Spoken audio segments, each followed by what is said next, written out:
Assalamu alaikum. Barkanmu da sake saduwa a cikin wannan tasha namu mai albarka.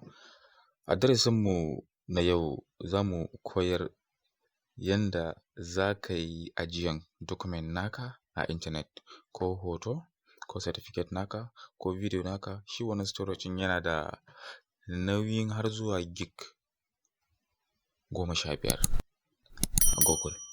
Da farko za mu dubi Play Store namu. Za mu buɗe Play Store. Amma farko kafin Play Store ya kamata a ce mutum yana da Gmail account. A bidiyon mu na baya mun yi yanda mutum zai buɗe Gmail account ko da number waya ko babu number waya. Amma za mu bar link a cikin description namu na wannan bidiyon. Ka riga ka buɗe Gmail naka, za ka zo Play Store sai ka rubuta Drive. In ka rubuta Drive, gashi wannan shine Drive namu kenan. Za ka yi installing a wayanka, amma ni na riga na yi installing a wayana. Gashi muna da reviewers kusan miliyan 6 wanda suka bada star 4.3. Sai kuma shi nauyin wannan application ɗin 18 megabyte ne gaba ɗayansa. Sai kuma rate, mutane sama da 3 sun yi rating. Sai kuma mutane biliyan 5 suka yi downloading na wannan application ɗin. Wannan ya nuna application ɗin yana da amfani.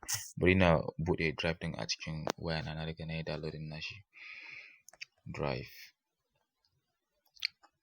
In ka buɗe shi sabo, kana buɗe shi zai tambaye ka wani Google account ne kake so ka yi amfani da shi. Za ka haɗa da shi, za ka yi linking da shi kenan don yana aiki da Gmail account. Kamar da kuke gani yanzu haka, na riga na linking kenan. Wannan su ne abubuwan da suke kai. A yanzu za mu dubi yadda mutum zai iya zai iya ɗora abu akan Drive nashi. Kamar da kuke gani yanzu a nan upload. Na taɓa upload, sai in zo nan, sai in ce to ya haɗa ni da hotunan da yake kan wayana, ko kuma documents. Duk yanda kake so, duk abin da kake so za ka iya ɗorawa.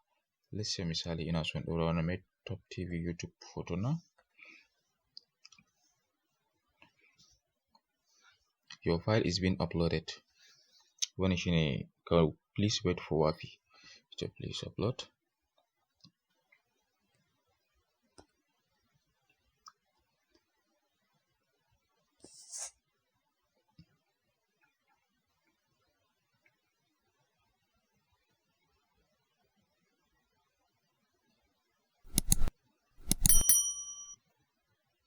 Yana uploading.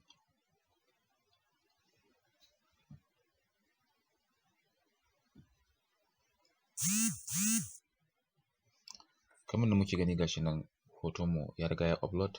A yanzu haka yana kan internet.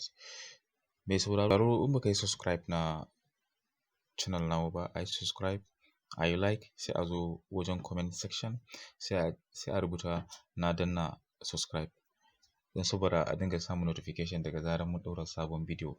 Mungode.